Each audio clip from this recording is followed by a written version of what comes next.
لو هنتكلم على الاستفادة فهي الاستفادة رائعة وأكتر من رائعة. الواحد ما كانش متصور كده. ما شاء الله عليكي، مجتهدة جدا، مخلصة جدا، بتدي المعلومة باتقان قوي، بتحاولي تفهمي اللي قدامك قوي قوي.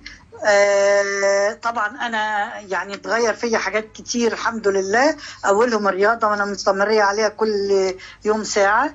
ان انا اتغير معايا حاجات كتيره جدا، لدرجه انا قلت لك ان اللبس بقى عليا احلى الحمد لله. بقوم اصلي الفجر في منتهى الكسل والتعب. دلوقتي الحمد لله الموضوع ده اتغير خالص. خير وجعله في ميزان حسناتك.